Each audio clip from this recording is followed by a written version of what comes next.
It appears that even the world of the seven deadly sins follows the law of equivalent exchange. In order to get the return of a mighty goat, we had to give one away. Before we open this review of chapter 39 of Foreign Sea Apocalypse, please do me a favor and leave your own thoughts on the chapter in the comment section down below. Leave a like and subscribe if you haven't already. Also, make sure you hit that little notification bell so you don't miss out on any videos that come to the channel. Now, let's get into it. What's up, guys? I got the pencil, and here we are to chapter 39 of Foreign Sea Apocalypse, which is known as the Goat Sin. And man, I'm sad, I'm happy, Nagba, you're a genius, man. Alright, actually, before we hop into this, let's hop into this darn color page opening chapter, mainly because I want to talk about it. Nagba keeps changing these characters' colors. Like, it's a different color every time. Like, Naxian's eyes were yellow, hold on. Let me just pull up a previous color page. Yeah, it literally just shifts every time. Like, I don't think there's any beating behind it. I think Nagaba just picks different colors. If this ever does get an anime, I'm interested to see what their official colors will actually be, considering they shift all the time. Like, Percival's hair is a different shade of green. Nassian's eyes are just pure brown, like his hair, instead of like the yellowish that they usually were. Donnie's hair is just an entirely different color than before. Anne's hair is darker. Her coat is darker. Sin is the same pink. That's one of the few things that does stay consistent. I don't think we ever got to see Sylvan colors, so he's fine. But kind of like you will look at Nagaba, like every single time I see one of these color pages, my brain hurts because I'm like, color inconsistencies. But other than that, it's perfectly fine. It's a great color page, I'm not gonna lie. Seeing everyone like this. And the ironic thing is, like, we've gotten like these last couple pages or these last like 2 chapters that have really nothing to do with these characters once they get turned into babies. And it's just all about them. But they are our main cast right now, so it makes sense. But then, enough of the color page, we hop right into the Goat's Sin. Gowther. And yo, Nagaba, hold on, let me drink some water. You know what, can I make that joke? I'm not gonna make the joke, but something about being thirsty. But regardless of that, jeez, Gowther, what is this outfit, bro? Like, the chain, like, there's so many questions here. Like, he has the choker, which is connected to like the top of the, like, how do you put that on? Actually, no, that shouldn't be too hard to put on. You just throw it on over your head. But still, Gowther, you make your own drip now? Gowther, is this you an art designer, bro, or did one of the demons make it for you? Like, I'm just trying to find out. Maybe I need to get a little bit drippy myself. You know what I'm saying? Like, but no, in actuality, it's great to see Gowther back, and this is an interesting design for him. This is honestly a bit different than, no, not even a bit different. This is pretty much different from every previous design we've seen of Gowther in like the entire series. Like, we have his end of series design, which is like that half sleeve kind of coat thing with the midriff showing. We have him obviously in the barmaid outfit. Then we have him in his original outfit all the way back like 3,000 years ago. Then we had him in his beginning of series outfit. Like, one of the few characters that consistently stays changing is Gowther. Like, this is an outfit that we've never really seen before in any of its aspects. I think that's really, really cool. And also looks really great colored. And the crystals are a different color than I thought they'd be.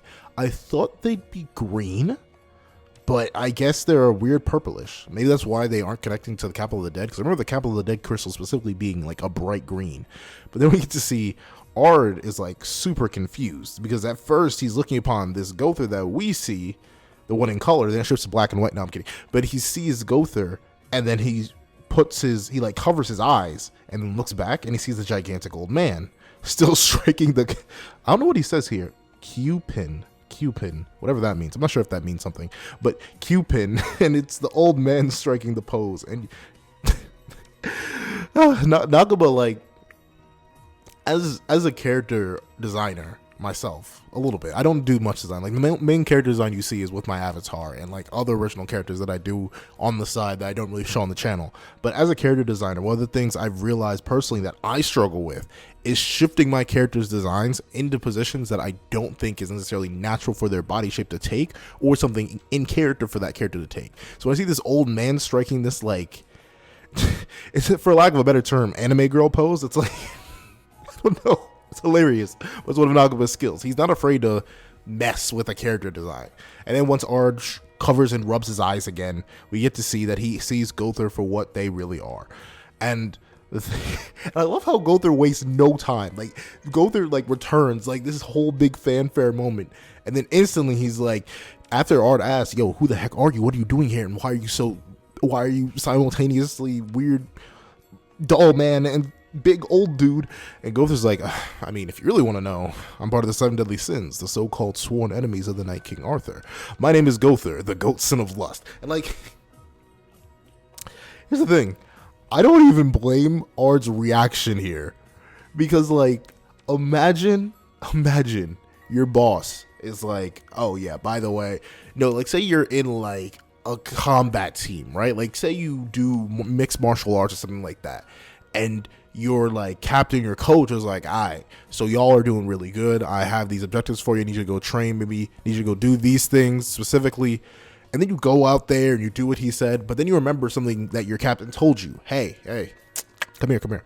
Make sure you don't run into any of these 7 fighters. Literally like god tier demons that rival me. And by the way, your captain's some like super high tier 3-time MMA champion, literal overlord of the martial arts world. But he's scared of these 7 people and he's warning you to like, yo, stay away. And then suddenly you, by pure chance, after chilling out for 5 years, just chasing this one dude who you had no idea who was, you know, like you're just doing whatever your captain went and told you to, which was to go take care of something. You run into one of those 7 people and they just come straight up and say it to you. Like they blitz you, tap you on the shoulder and be like, hey, by the way, I'm one of the top 10 strongest dudes on the planet. How you feel about that? Like, I don't blame Ard for having this absolutely nuclear reaction where he's like, sweet mother of Lord. No, he's like, sweet mother of mercy. What did I get into here? And I like how Gowther is like sort of, I mean, he really just reiterates what he said before. Like I said, the demons don't like war. They want to live life peacefully in Britannia and not in the demon realm. They just don't feel like going back there. They'd be known as traitors and probably be executed, even under Zardo's rule. So I'm just going to help them find their spot around here, which implies a couple things. It does imply that Gowther's journey that he wanted to go on in the last series actually is a canonical journey. Like he has been moving around. I thought Gowther last chapter, I thought Gowther may have like stopped his journey or something like that permanently, but no, apparently he's shifting the town around, finding them new places to live. So that's actually pretty cool, and shout outs to Gowther for that. And a lot of y'all brought up he was supposed to be off with Peliot, right? And I don't know what happened. Oh, you know what happened? Peliot's probably a holy knight. We'll probably see a grown-up Peliot back in Leotis whenever we get there. And like after training him, Peliot is like bada bing, bada boom, a full-on holy knight now. Or what could be even cooler is I remember Peliot saying, "I will have to defeat you, goat son of lust." That was like the end of his character.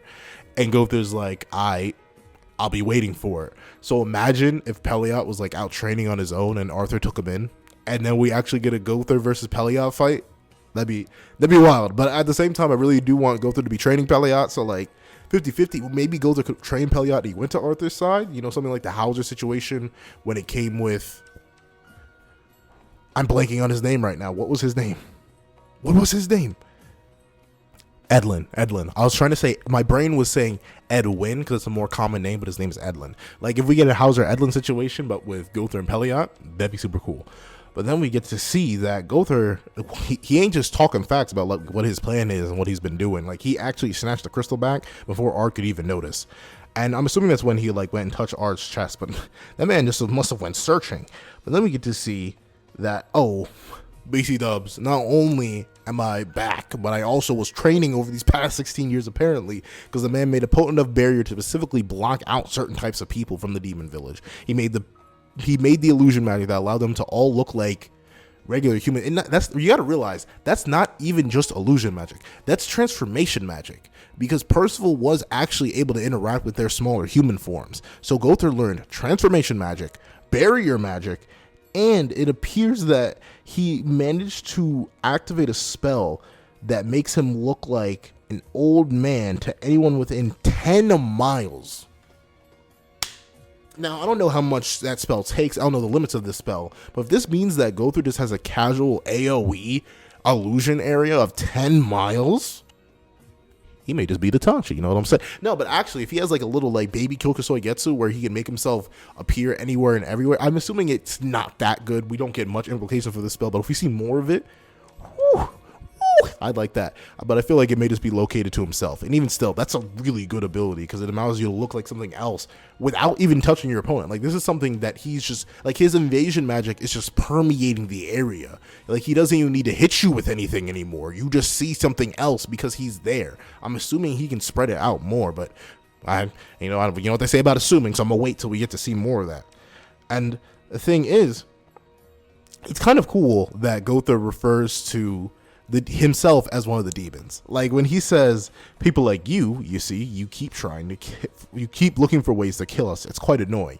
He says us, which is him and all the demons. I think that's cool. I'm glad that Gowther, I mean, it's not like he ever really denied his demon heritage. It's just something that he had forgotten about himself. It was something that got wiped along with the rest of his memories back in his original character arc.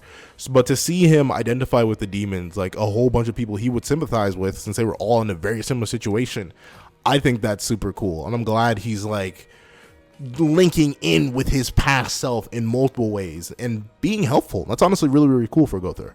And then we get to see that Ard, in response to Gowther taking the Archangel Crystal away, snatches up the kids. Sorry, I had to give you guys a quick shot of that guy with ASMR. Shout out to the bottle. But we get to see that. And here's the thing. I like the end result of this. But Gowther, blitz this man. Like, now, unless Anne is, this top tier, high level, beyond faster than light demon who scales beyond like end of series characters, like supreme deity tier reactions here, plus 16 years of training, which obviously made Gowther stronger in one way, shape, or form, considering he has little new magics. Gowther, why don't you just blitz this man and take the kids away? Here's the thing. I get why on one level. He's doing this just to like get Ard to snap out of his psychosis. Like Gowther is actually helping Ard out throughout this entire chapter. That's the main reason he does this, I'm assuming. But like, you couldn't have cast an illusion of the kids. Like you managed to instantly make, we'll get to that, but you managed to do something that instantly later should have made it that you could replicate the kids on command while actually keeping them safe. So the end scenario of this chapter doesn't happen. But, we have to give him to despair anyway. But we get to see Ard picks up the kids and he runs away. And notably, we get a whiff of this Chaos Staff. And actually, the thing is, we don't know if it's a Chaos Staff. It's just a staff that Ard has been carrying around. But I'm assuming it's a Chaos Staff. And what's making me wonder about it is I wonder if it's a tracker. Like, can Arthur sense fragments of his own power? Like, say we're making a couple leaps here. We're assuming that A, this is a Chaos Staff, and B, or no, we're just main assumption is it's a Chaos Staff. And the next question I have to ask is, are these trackers? Because we get to see that after Gowther manages to like tell Tawny and Nossi just to stay still, and Nossins is like, sure. And Ard runs out. And I love how, once again, Ard just has a super realistic perspective of like, I am not going to beat this demon if I stay 1v1. Like one of the 7 legendary monsters, there's no way he could fight him for all day and still have no chance.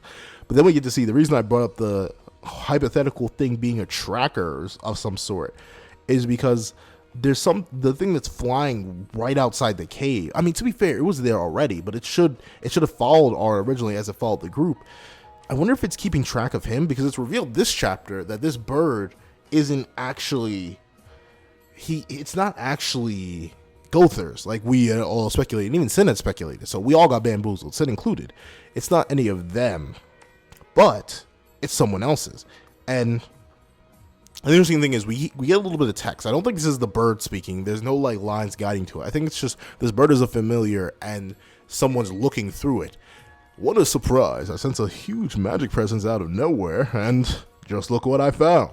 Now, the thing is, I'm not sure who that could be. This probably is an entirely original character, because I don't remember. The closest I could think is Pelgard, or possibly that one dude that came to pick up Ironside. Out of all the characters we've seen who didn't instantly get body bagged, like, that's about it. I don't really have any ideas for who else this birds could be. It may just be a new character, though, which would be perfectly fine by me. But then we get to see that Gowther, like, he's just straight trying to talk. And he just, like, what the heck? Like, Ardberg is just a menace in these... Not really. He's too soft. But he's a menace in these streets because he threatens to just throw Percival right off into the canyon while he's holding the dragon relief, by the way. While he's holding the dragon blade, he's just willing to be like, whatever. And Percival's just singing along. Like, he doesn't care. He's like, nah. Wait, Disney, don't do it to me. Disney, don't do it to me. I barely hit the first note. Please don't. I didn't even sing it right. I shouldn't get copyright struck for that. Please, Disney, don't. But we get to see Gowther. Yo, like, once again, we don't know if he hit Arthur. We don't know if he just has like an AoE around him that allows him to tap in people's memories, create illusions within. That's why I'm saying I think the illusion extends farther than himself. And I think even his powers may extend farther than himself, because notably, not once throughout this chapter do we see Ard with like a stick in him. Like, you know, Gowther's traditional magic, like spikes or arrows that stick out of people. We never see that. Yet he's able to conjure these illusions. Like, he straight up conjures the illusion of Connie, which is the name of Ard's dead daughter, and he's literally holding it. And notably, this is a tangible thing. At best, it's probably a rock, but even then, you got to realize if it is a rock, Gowther walked up with nothing. He just created something out of nowhere, and he has no frame of reference for anything. Like, to at least from what we know, maybe he removed the light spike or something like that. But what's he making this tangible illusion out of? Because the moment Ard sees his daughter, he puts down I just noticed this detail. He literally just drops Percival on the floor, but he gently lays down Anne, and he walks over and said, like, hard. Like, Gowther asks, "This is what you want, right? It's my gift to you." And the baby is just like reaching out, and Ard just breaks down in tears of joy seeing his child again. But the thing is, he's actually holding something, and this baby is like, it's like physically there. Did any of Gowther's in their own head, like, Gowther always was able to manifest like physical, tangible objects within Nightmare Teller, but that's because Nightmare Teller was simply locked to someone's psychosis. Like, that was something that happened totally inside their mind that he triggered with one of his light arrows. But not only do we not see any single light arrow being trapped inside Ardberg, but Gowther was holding something in the real world, and Ardberg picked up something and is holding something that's physically reacting to him in the real world as well. Does Gowther just not need anything anymore? Can you just forge things out of invasion? Gowther, how strong have you gotten, my boy? And if Gowther got this strong, how strong did everyone else get? But but like, in actuality, this is really exciting me, because if this is Gowther literally just developing new powers, like evolving invasion this much over 16 years, like, how strong did my boy King get? How strong did King get? Please. Oh, and also let Bond use physical hunt, please.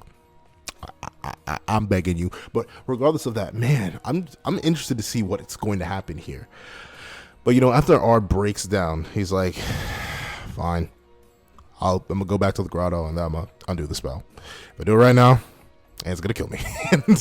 That's a good point, as Gowther agrees with. And it's interesting, like I theorized. Did I say I theorized? I'm not sure if I said I theorized in the past reviews, but I thought Ardberg's magic awoke on the death of his daughter, and we get to see that this useless magic is way too late to give him his girl back. And I like, Gowther, you make a true statement, but kind of not really, because Elaine came back to life, and so did Meliodas, and so did, like, Elizabeth. I mean, that's reincarnation, though. That doesn't really count. But, like, Meliodas and Elaine came back to life perfectly normal, perfectly fine. Well, not Elaine was perfectly fine. I'll be completely real with y'all. And Meliodas was cursed. So, like, it depends on what you mean by bring someone back to life. If they were meant to be dead and they don't have any pre-existing curses on them or aren't being revived by external forces, yeah, you can't bring anyone back from the dead. But honestly, you call the right people, you get yourself the right mage, and bada bing, bada boom, his daughter could actually really be back in real life. And we get to see what? Honestly, I'm sorry, I'm so excited. Just when I lost her, a man came along while I was wallowing in despair. Don't you want to see your daughter again, alive, just the way you want her? Arthur, oh my God, Arthur.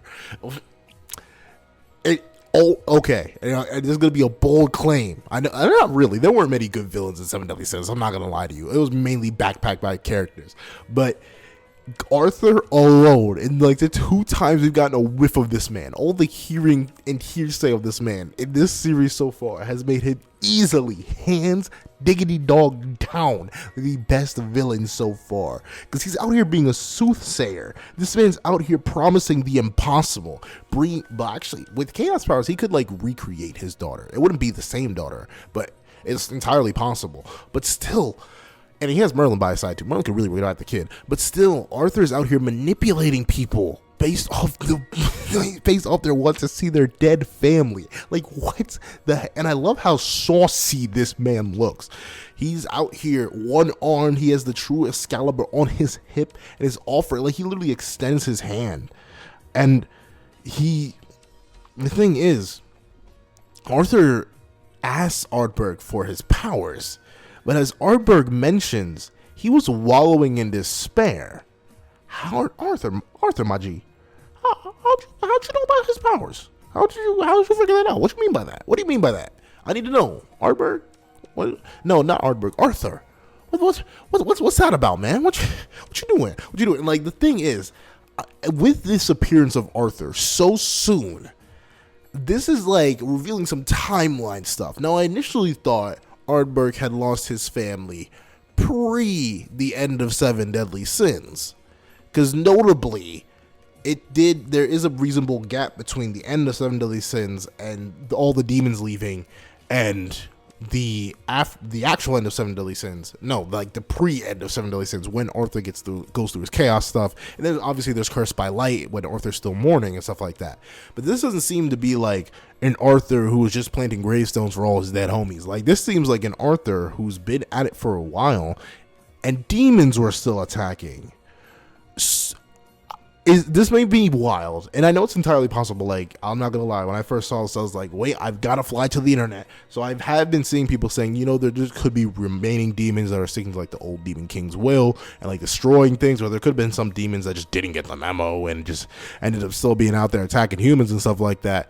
But considering Arthur knew that Ardberg had powers and that said powers were awakened despite Ardberg not revealing any magical powers beforehand, and Arthur showing up just in time while Ardberg was welling in despair, seemingly a too perfect moment, not gonna lie, like something that seems a little bit too convenient for Arthur to just be there for.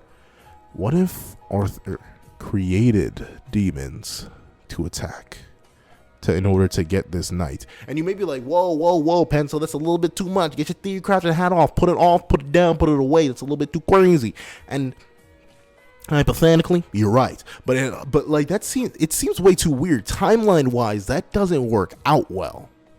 Because that's the only hitch in the idea. Like, if demons were just straight up not giving the memo and we're just still out attacking people, because it'd be like that when it be like that sometimes. You a human, I'm a demon, we gotta throw hands, and by throw hands I mean I gotta burn your whole village down. Then that happens. Obviously we have some of the deserter demons that are still here anyway, so there could be hostile demons in the same breath that they were deserter demons. But I feel like it's way too specific that while Ardberg is still in the same spot mourning over his dead daughter, that Arthur arrives right after, knowing about powers that were never revealed. Know what I'm saying? Like, it's a little bit shady. I'm not saying it's anything definite, but it could be. It wouldn't shock me, considering we've seen how manipulative Arthur can be already in the few times we've gotten to see him. It wouldn't shock me if Arthur brought some of his knights to him by coercion and manipulation rather than genuine despair in the past. And the interesting thing is that it's like Ardberg even mentions it. It was the words he offered. It was the words that he offered to Ardberg in his moments of despair that made him become Arthur's knight. He originally had no interest, but I be wondering. And Percival really is just trying to fall off a cliff. Like, not gonna lie, that man was actually swinging up there with dragon handle, just ready to go die. But then we get to see that Ardberg's so happy that Gowther allowed him to see his daughter again. And yeah, I'm proud of Gowther too. Good work, man. I really appreciate Gowther for that. Like, that was a pro gamer move there, Gowther. I really respect that. However, we can't stay happy for long. We can't stay happy for more than 5 seconds in Nagama World, because bada bing, bada boom, Gowther senses I sense a powerful magic coming this way. There's 2 of them, and they're arriving within blah blah blah seconds of each other. And the thing is, we see Gowther Like, I'm not sure how much of a speed feat this is because we don't know how fast this thing is traveling. But Gowther, who's a decent distance away from Percival and them, like Percival's really push me to the edge. All my friends are babies. I am going crazy. Something. Like Percival really is on the edge of the world right now, and Gowther blitzes over and manages to grab Percival before the spear can just pierce him outright and kill him. But this spear not only does that, like it causes a fault throughout the entire mountain that they are inside of right now. And Gowther is just hanging on. And he really is on the edge. All his friends are almost dead. But then we get to see the second one isn't going to wait for Gowther to get back up there and save Anne.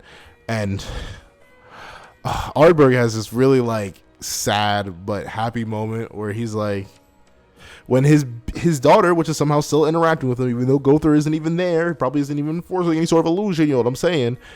He's just like, hang on a second, your daddy's coming right over for you. And then he goes over there, grabs Anne, and before I get into what happens, no, let me just get into what happens. He says, daddy's coming over for you. The spear comes in, he grabs Anne, and then lifts her high enough in the air.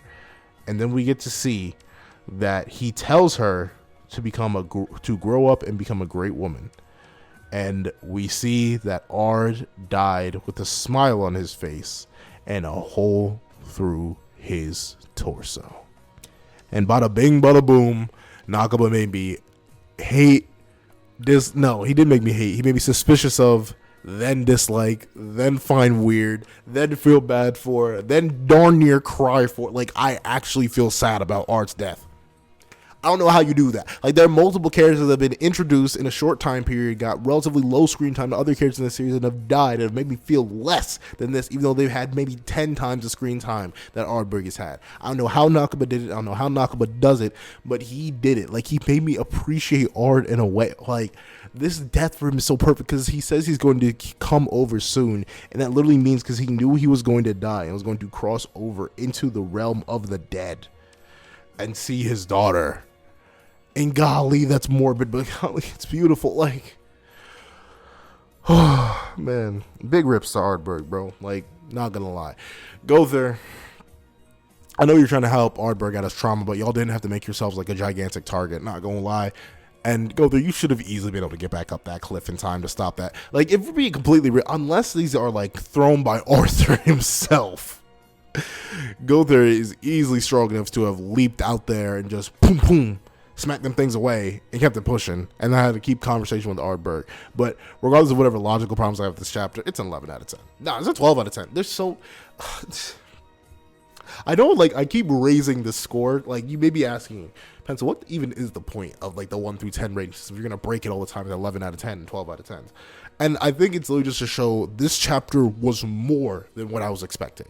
Like, a 10 out of 10 is everything I was expecting done to perfection, and maybe, like, with a little extra spicy twist in there. But this chapter not only gave us the reveal of Gowther, the Goatson of Lust, his new design, his possible new powers, his new abilities, stuff like that. Not only did it give us that, but it also gave us a conclusion to a character that we were just introduced to that made me actively feel something, which is very, very rare. And that is amazing that he was able to do that. He managed to do that, kill that character off, and actually make me feel something about it. He managed to introduce new intrigue by adding these new different arrows that instantly come and kill Ardberg. He killed Ardberg, which is something I wasn't expecting that to happen anytime soon, but he just did it mercilessly.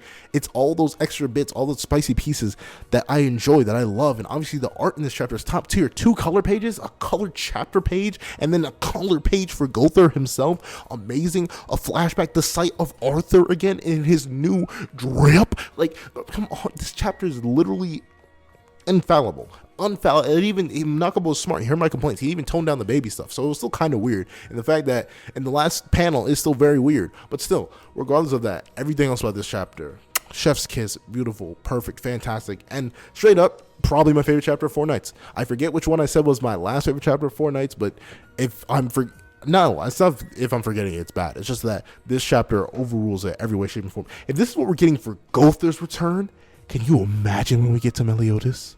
we get to bond, we get to like the rest of the sins. I'm so excited.